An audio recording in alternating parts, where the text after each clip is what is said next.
Few weapons command respect like an aircraft carrier.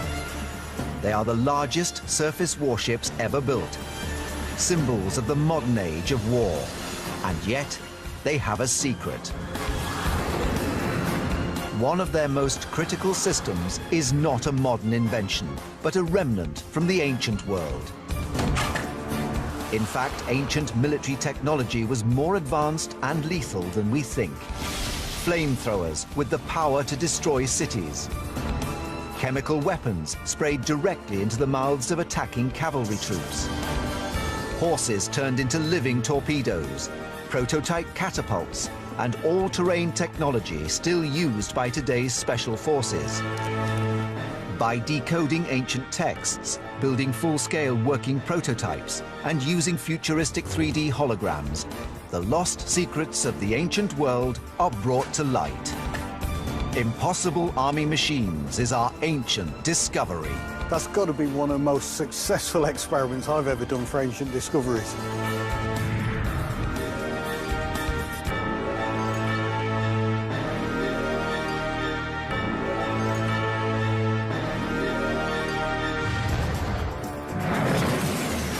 The multiple rocket launcher can fire 10 rounds per second. It belongs firmly on the modern battlefield. But researchers have discovered a mysterious reference to a missile launcher from the ancient world with a rate of fire that's almost as high, and it's nearly 2,000 years old. Lost and forgotten within ancient Chinese texts is an obscure reference to a multiple launch catapult with a rate of fire of more than 8 rounds per second. Could the ancient Chinese have invented a weapon that challenges the modern rocket launcher? In 200 AD, China was a nation at war with itself. Governors went to great lengths to protect their subjects from attack. The Chinese had always been very good at building fortified cities, which is one reason why they had to devote such enormous resources to the problem of destroying or defeating these defences. Siege warfare in the ancient world involved wearing down the enemy. This trebuchet takes a full 20 minutes to reload. How could the ancients speed up the reloading process to increase the rate of fire? A text written in 232 AD by the inventor Ma Zhong describes a prototype for a catapult that had the highest rate of fire of any in the ancient world. According to the historical accounts, you have a very large wooden flywheel, and once you set it in motion, the centrifugal force throws out the missiles on the end of a piece of rope. As each missile reaches the top of the wheel, a knife blade cuts through the rope, leaving the missile free to fly forward. But could the prototype have actually worked? With no knowledge of how or where the weapon was used, if at all, ancient technology specialist Richard Windley is building what he hopes will be a working scale model. This is another of these pieces, really, which we've only got vaguest of textual references to. Ma Zhong does not specify what missiles were to be used in the machine, but as rate of fire was its most important feature, archaeologists assume the missiles would have been relatively cheap to produce and made of simple stone, moving at great speeds at a very high rate of fire. The first test is with a single stone. On this model, because of the size, we've got to actually generate quite high speeds. The larger the wheel, the slower it would need to rotate. So if you had a 20 or 30-foot wheel, we'd probably only want maybe 1 revolution a second. Richard is intending to get the wheel up to 3 revolutions per second, which will project the balls at 130 kilometers per hour. The first shot is powerful, but the range is short, a mere 15 meters. 2 things there. We managed to get a fair speed up. The knife successfully actually cut through the rope, which was one of the things we were slightly concerned about. But it did look as though the point of cutting was too early. It looks as though it's actually hurling it into the ground. So it looks as though we've got to have a rethink on the actual position of the knife blade. Time to get out the toolbox. Richard needs to alter the angle of the blade so that it cuts the ropes earlier, thus releasing the balls into a higher and therefore longer trajectory. With the angle of the blade moved backwards, Richard arms the catapult to its full launch capability. 8 iron missiles of around 3 kilos each.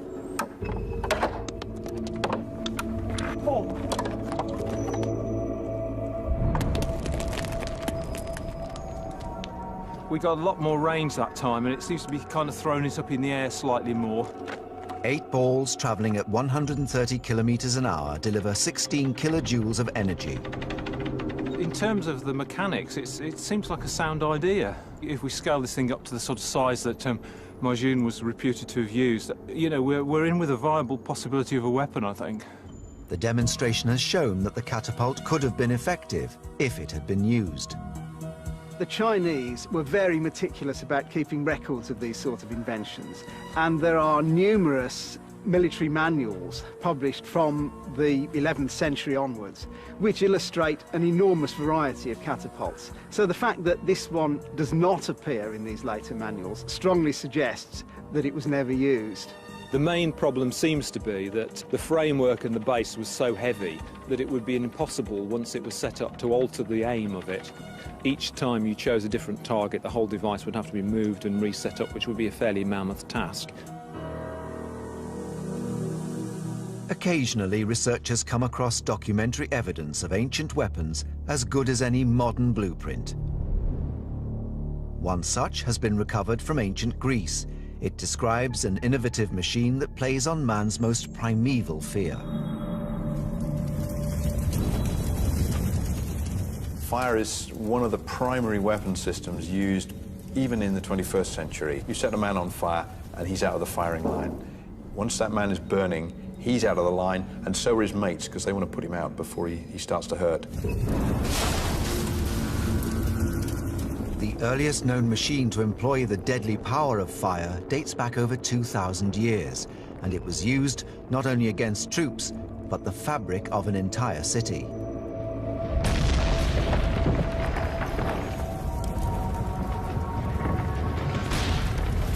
In 424 BC, a tribe known as the Boeotians put this power to great effect. They were laying siege to the town of Delium in central Greece to win it back from the Athenians. The defenders had thrown together a lot of wood and roots and all kinds of material to bind up an earthen defense. To the Boeotians, all that wood stacked up within the walls suggested an obvious weapon of attack. They come up with a flamethrower, quite a big flamethrower. How could such a weapons system have been possible, and was it enough to defeat the Athenians? Clues were recorded by the ancient writer Thucydides. Thucydides is an Athenian general and statesman who gets sacked about halfway through the Peloponnesian War. And like most generals who get sacked halfway through a war, he wants to prove that they shouldn't have sacked him. So he sits down to do something unusual. He writes a book. And his book is the first serious political examination of the phenomenon of war, not as something to write legends about, but something that happens to real people. It really is a rich and powerful text that we still read to this day. They sawed in two and hollowed out a great beam, which they then joined together again very exactly, like a flute, and suspended a vessel by chains at the end of the beam. The iron mouth of a bellows, directed downwards into the vessel, was attached to the beam, of which a great part was itself overlaid with iron. This machine was brought up from a distance on carts to various points of the rampart, and when it was near the wall, they applied a large bellows to their own end of the beam and blew through it. The blast passed into the vessel, which contained burning coals, sulfur and pitch. These made a huge flame and set the rampart ablaze. Because of the detailed description left by Thucydides, Richard is able to build one of the most accurate reconstructions he has ever made. It's a very, very simple device. Large bellows, big long tube, fire pot on the end. The bellows will blow it a bit like a blacksmith's fire. We could raise the temperature probably 2- or 3-fold with a good direction of air into the pot. At first, the flamethrower does not appear to be very effective.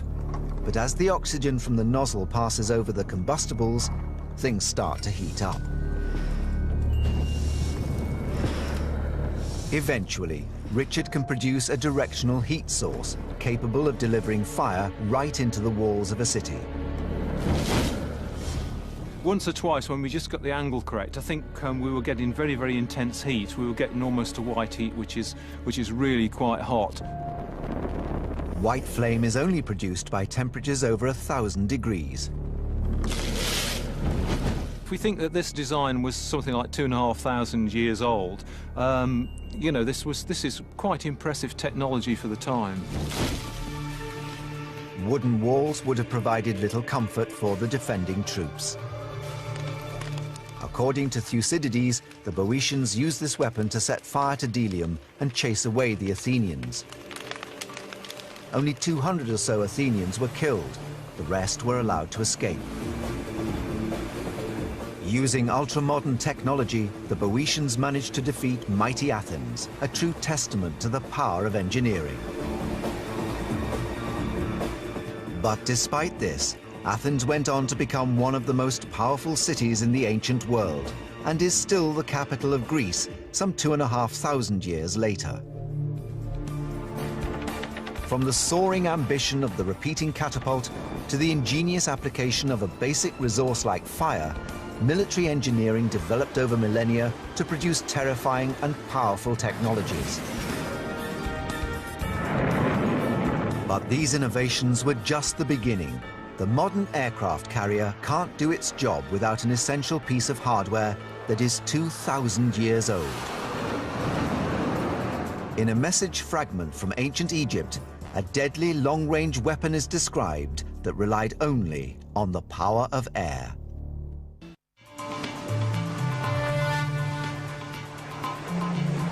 For every operation, the modern aircraft carrier relies on a technology that was developed in ancient Egypt over 2,000 years ago. Ancient machines expert Richard Windley is researching an ancient text to discover the origins of this simple but powerful technology. In the ancient world, the catapult was the technological front-runner in the arms race. It had the ability to store and release far more energy than a single man could possibly unleash. The stored energy is known as potential energy. Nearly all throwing devices use the same operating principle. They convert potential energy into kinetic energy. And the potential energy is either stored in some form of elastic, be it twisted rope, or elastic bands in the form of a handheld catapult. A trebuchet stores the energy in gravity by having the weights held up high. And all that happens is that you then release the potential energy and convert that into the kinetic energy that's in the missile. The standard catapult in the ancient world was the torsion catapult. Torsion catapult works by twisting up fibers which can retain energy while cocking the mechanism so that the arms of the catapult are actually linked up to the torsion, and the trigger then releases all of that energy by unwinding whatever you've wound up. The materials used were animal sinew, hemp, and stretched leather. Using only organic fibers, a common torsion-heavy catapult in the Roman army could unleash 2.5 megajoules of potential energy, enough power to shoot a 130-kilo missile for over half a kilometer. But in 280 BC, in the Egyptian city of Alexandria, a new world-changing technology science was in its infancy. Once you go to using iron, it's a non-perishable material. You get a more reliable performance. You're not dealing with perishable sinews, hemp fibers. These are things that are going to deteriorate quite quickly in use. The ability to work metal to precision allowed the creation of airtight seals in pneumatic systems. We all now take in the modern world pneumatics for granted. All the buses and trucks that people travel in, they all have pneumatic brakes. Message fragments from ancient Egypt hint at the ambition to harness this power for war. The idea that somebody then harnessed pneumatics to make a missile firing device really stand out as a bit of sort of advanced thinking at the time. Scientists today can use these ancient references to construct a model of the machine 2,000 years later. Their design shows one of the first pistons in history. The piston used by Ctesibius is the first example of a piston. And if we can see one here, It's basically a cylinder with a loose end, and as we move the end in and out, you can see that it compresses the gas inside. When we compress the gas, the molecules of air are being forced close together, the pressure is increased, and they're desperate to get away from each other. This creates a force acting on the piston, trying to return it to its original position. If we release the piston, you can see that it pops straight back out. But will an early piston have enough power to launch a missile? Richard Windley has created a replica of the machine, first seen in the deserts of Egypt thousands of years ago. The arm from the piston comes out here, so that's the kind of thrust rod or connecting rod for the piston, and there's a large cam here which is connected to the actual arm of the catapult, which is pivoted a bit further back. As we pull the arms of the catapult, you can just see the cams operating and pushing in the pistons. This is compressing the air, and it's given us effectively a kind of air spring. This is achieved using only the power of what is all around us, air. The catapult would have shot 35-centimetre bolts with a wooden shaft and an iron tip.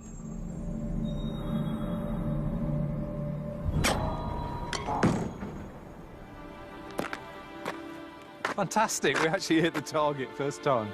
I was somewhat surprised, in fact, that we got the kind of range that we did. We were getting 40 or 50 yards range with this, and the arrows are flying very, very straight.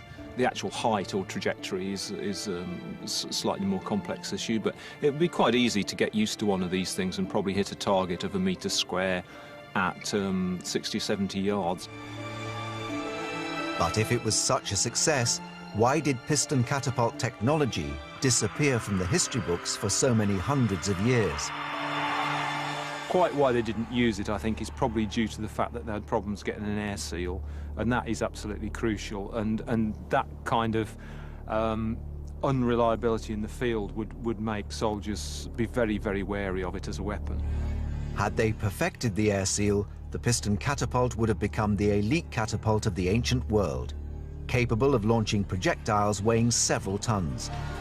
This is what its successor, the modern piston catapult, does today. On an aircraft carrier, to launch a fighter plane, they use a steam cannon that actually fires the plane off the end of the aircraft carrier, and that really is sort of taking the idea into its final and most modern form. It gives us the capability to accelerate aircraft weighing 55,000 pounds from 0 to 165 knots over a 300-foot distance in less than 2.5 seconds. The principles explored by Ctesibius save military lives every day. This is the front of the catapult. It's called the battery position. This is where the aircraft gets secured to the shuttle, which is attached to the rest of the catapult. Within the launching engine are power cylinders that run the full length of the catapult. Within the cylinders are pistons that are linked to the shuttle, which are next to the aircraft. When you're ready to fire the catapult, it's a programmed opening of the launch valve, which admits steam into the cylinders, pushes the pistons forward. When it gets to the end of the power stroke, the aircraft is permitted to continue flying.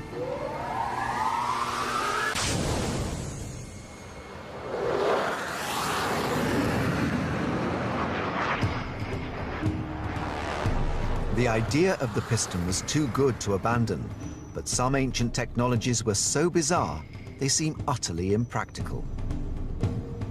Ancient notebooks reveal a strange sketch of a horse.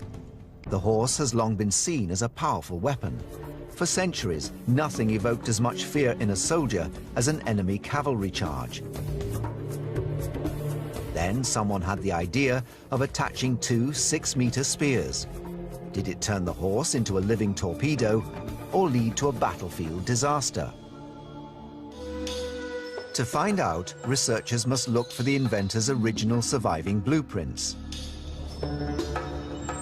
The Biblioteca Comunale Library in Siena contains hundreds of pages of plans and notes by medieval military engineers. One of these was Taccola. Taccola is clearly very inventive, did these two big manuscripts, really showing what he could do. You can open it up and you can say, ah, that's a picture of a machine in the landscape doing what it does. Mariano Taccola was born in 1382. a time of constant war in Renaissance Italy. Many of Tackler's drawings were genuine inventions designed to be used, such as the breathing apparatus and the keel breaker. However, some of them were simply made to showcase Tackler's imagination. Some of them are like concept cars at motor shows, you know, they're sort of saying, well, you know, it's advertising what you can do. The question facing us now is whether this drawing of a horse torpedo was a genuine blueprint for a weapon or simply another drawing in Tackler's portfolio. When we find information about potential weapon systems and we have no idea whether they were used or not, we have to use our creative intelligence. We have to think, is this practical? Is this sensible? Is the person telling the story credible as a witness? There's only one way to solve the mystery. If all else fails, there's nothing wrong with building one and testing it. The starting point of the weapon is the horse. You've got 400 kilograms of horse, plus rider, plus armour. That's half a ton of weight, travelling at 35 miles an hour. You get hit by that, you don't get up again. The horse has been terrifying foot soldiers for as long as mankind has been in the saddle. When the ground shakes and there's that pounding of hooves, it's absolutely terrifying. But will the addition of two 6-metre-long spears onto this power driver bring strategic benefit? We've come here to one of the last schools in Europe where they still train battle horses to try Tackler's equine torpedo. Here, horses are trained for stunts in action movies. Henry has been in over 1,000 action stunts. He's used to strange equipment and unusual behaviour. But even he is nervous. Well, we've got the device on exactly how it's shown in the manuscript, but we're already running into problems. This is the most docile and peaceful warhorse you'll ever find, but he's already uncomfortable with having these bars so close to his nose. If he moves his head, he's striking these trails. And down here, it's digging into the ground. Now that's great on one hand because it's stopping the horse backing up. We only want this to go forwards. We don't want him to ride back into our own army. But it's putting a barrier in front of his nose. To make this horse go towards the enemy, it's going to take something like a burning brand here. Not something we're going to do. Horses rely on sight to guide them across the battlefield. Tackler's weapon places a bar right across the horse's field of vision. A horse that can't see simply stops charging. It's deeply problematic. The whole thing will grind to a halt. The only potential for this device to work is if you're willing to sacrifice a horse. Now, in a time with no antibiotics, any horse injured in battle is going to die from infection. So they've got a supply of horses that they might be willing to throw away. Doing that, strapping this on, and then lighting a fire at the horse's backside, maybe you've got a weapon. It seems the horse is an effective weapon with no need of accessorizing. In the ancient world, nothing was more terrifying than a cavalry charge. It struck fear into the heart of every army. And as time wore on, inventors were forced to seek newer, more advanced means of stopping attacking cavalry.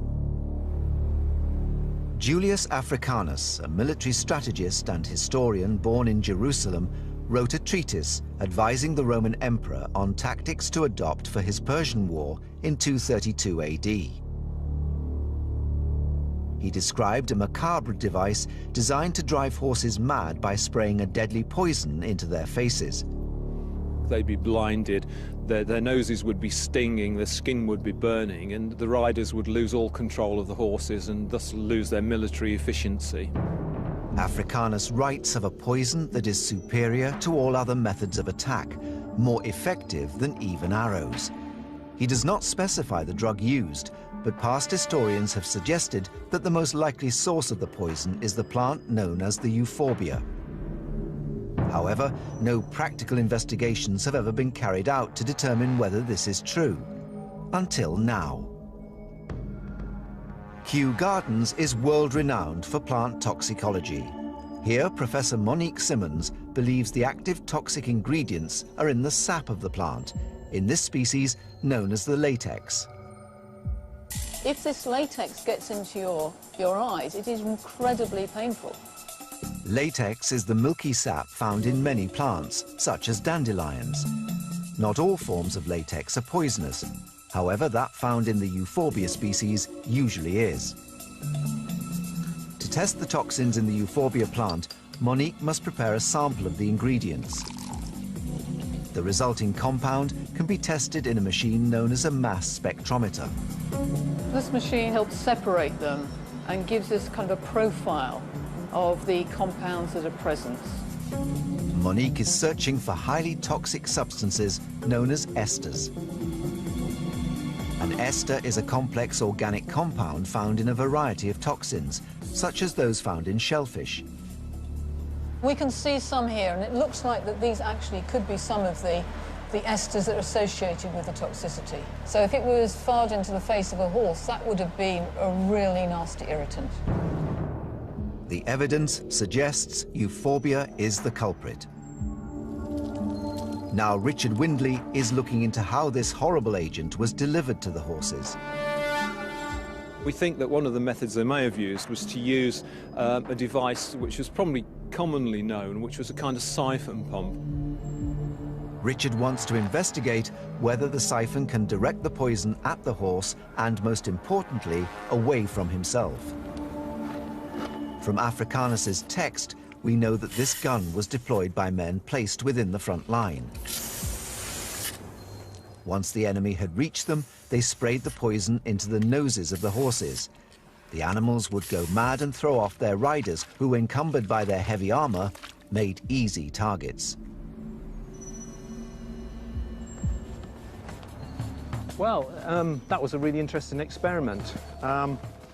We know how toxic this sap is from sort of laboratory experiments, and now I think we've proved that we've got a delivery system that will project this stuff at least, what, 20 to 30 feet. The difficult thing is, and it's always the case with poison weapons, if there's a sudden change in wind direction, you can cause absolute mayhem amongst your own side. So that's obviously something that will have to be taken into account. In the right hands, and with favourable winds, the horse poisoning gun could have sprayed its deadly contents into the ranks of ancient cavalrymen. But our ancient forebears' understanding of chemistry could produce even more stunning results. Over 2,000 years ago, the Carthaginian general Hannibal led an army of men, horses and elephants across the highest mountain range in the known world, sometimes by going over them, and sometimes, where the cliffs were impassable, by using a secret formula to go through them. That's got to be one of the most successful experiments I've ever done for ancient discoveries.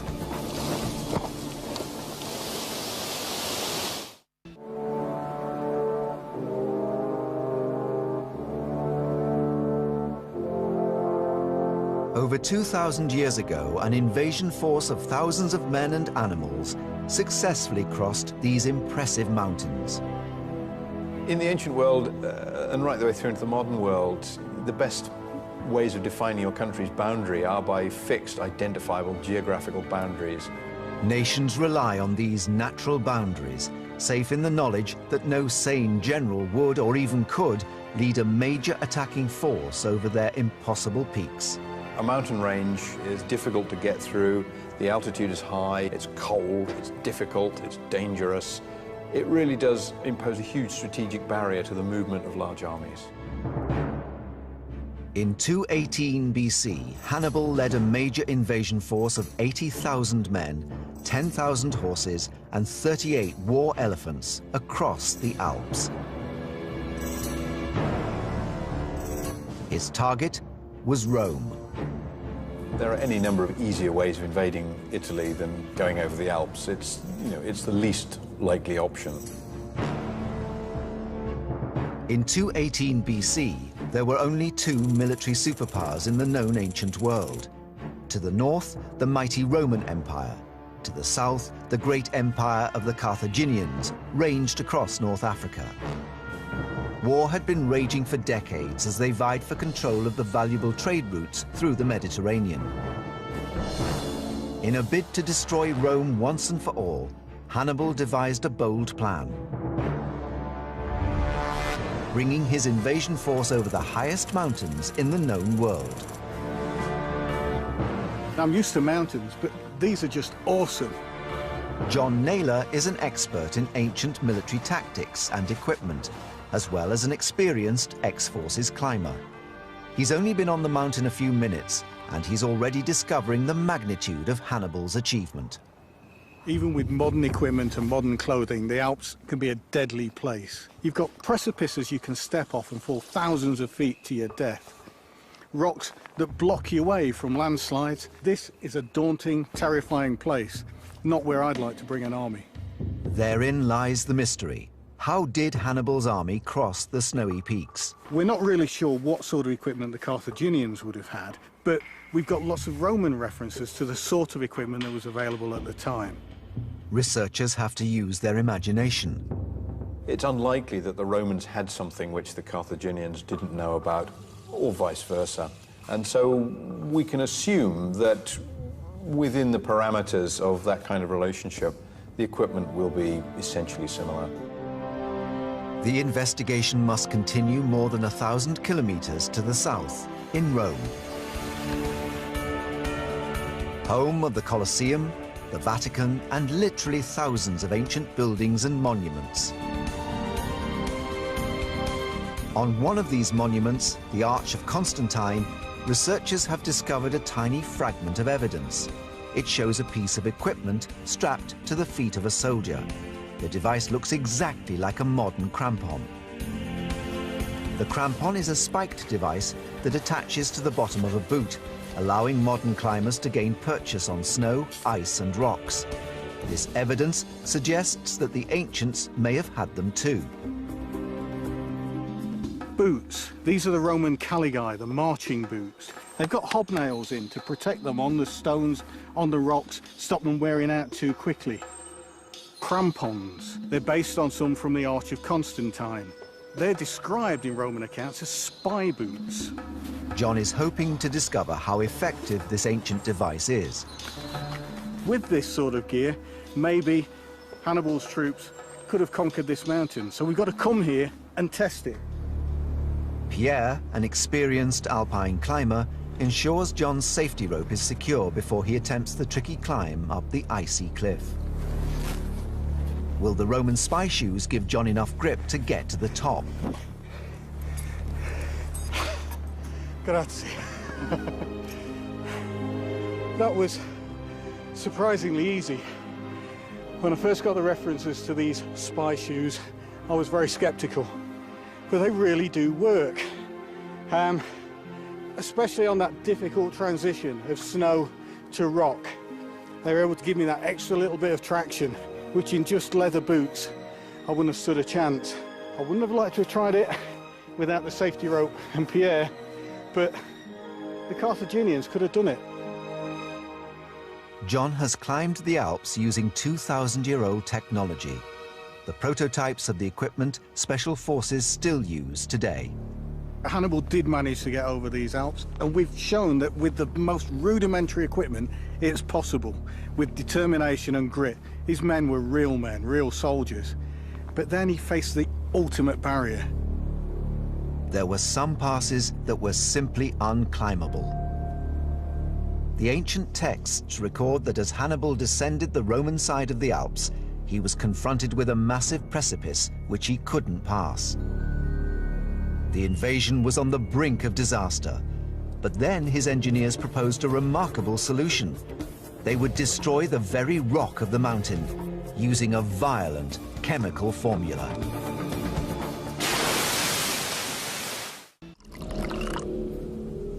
The high-tech chemical labs of the 21st century produce compounds so complicated it would take this entire hour to list the ingredients of just one of them. But there is evidence from the Roman writer Livy that ancient armies had a much better understanding of the power of chemistry than we might expect, and they applied this on a huge scale, for example, on whole mountainsides. In 232 BC, the Carthaginian general Hannibal successfully led an invasion force over these huge mountains using equipment still used by climbers today. But then he got stuck. Hannibal finds that his way down off the mountain is obstructed by a huge block of stone. How can he get through this? He can't go around it, and he can't go back. His army's going to starve to death. Modern historians believe the blocked route to have been either the Clapier Pass or the Traversette Pass, both standing at around 2,400 meters. Livy tells us that a recent landslide had converted an already awkward spot into a perpendicular drop of nearly 90 meters, a limestone rock face that was completely impassable. Hannibal's first thought was to turn back, but according to Livy, the path behind them had turned to an ice sheet that the army's animals couldn't cross. Hannibal had to press on. Today, engineers use dynamite to blast pathways and mega machines to smash their way through obstacles. Hannibal used heat and ingenuity.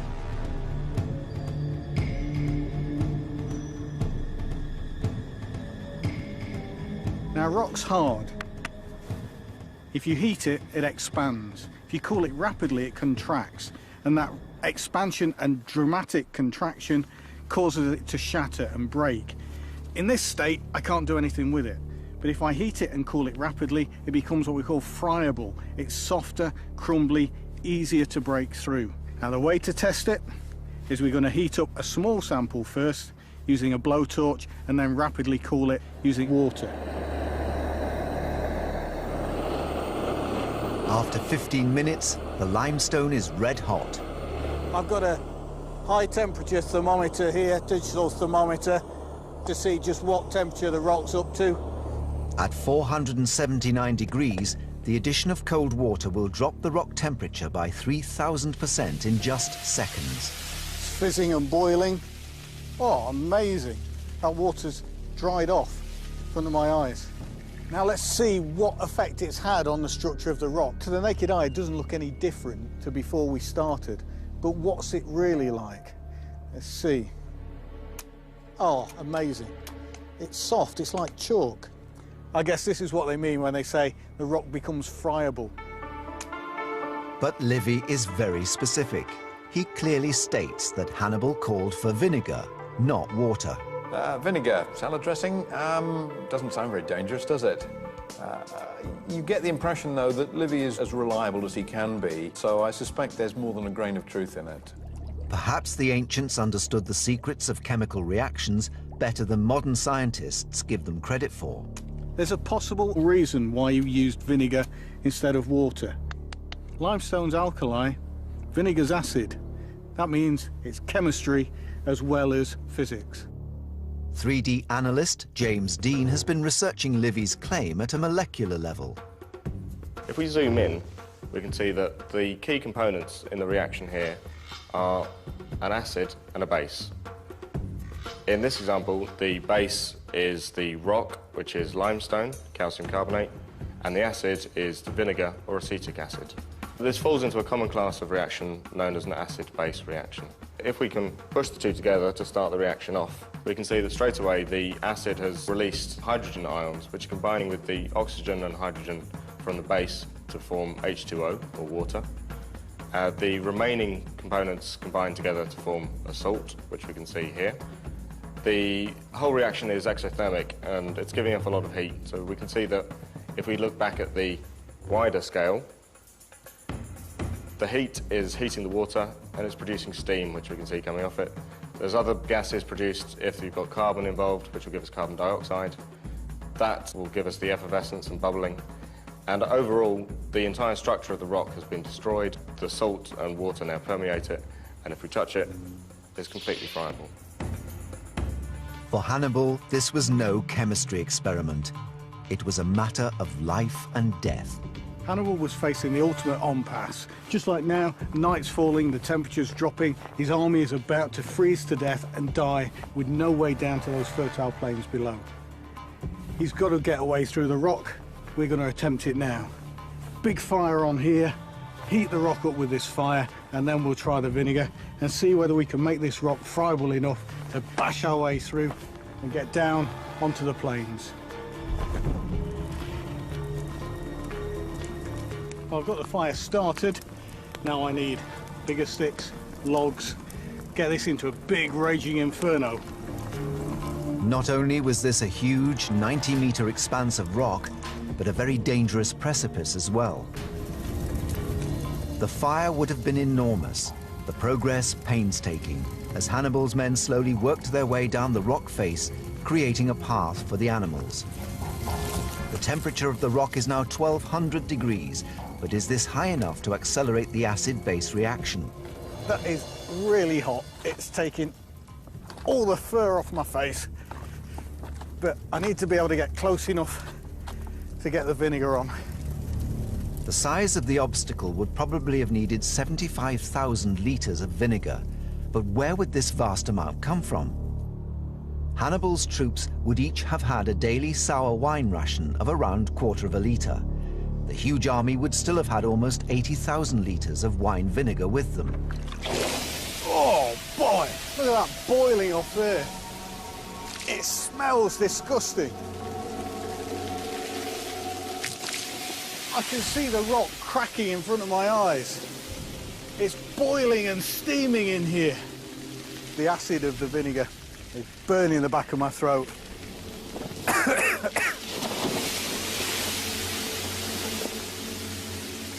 I'm learning every moment that I'm doing this. It's as if this rock has become an organic living thing that's complaining about the treatment we've given it.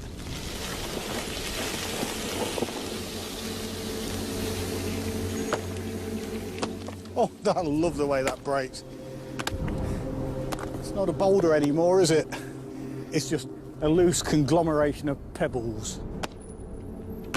Like John, Hannibal's men used picks to smash through the limestone, enabling them to open up a zigzag track that minimized the gradient, thus allowing the pack animals and elephants to descend. After 4 days of hard work and near starvation, Hannibal had blasted his way through the Alps. That's got to be one of the most successful experiments I've ever done for ancient discoveries. Mountains you think of as the immovable object. Hannibal did it with some sticks, some salad dressing, some hard work and ingenuity. Absolutely staggering. Hannibal ploughed down through Italy towards Rome and inflicted the severest losses the Roman army ever suffered in its entire history. But although coming over the Alps gave him the element of surprise, it ultimately led to the Carthaginians' downfall. It's ironic that Hannibal used the best technology available to him to do this insurmountable task of getting an army over these mountains. But in that, he didn't have the capability to bring his heavy equipment with him.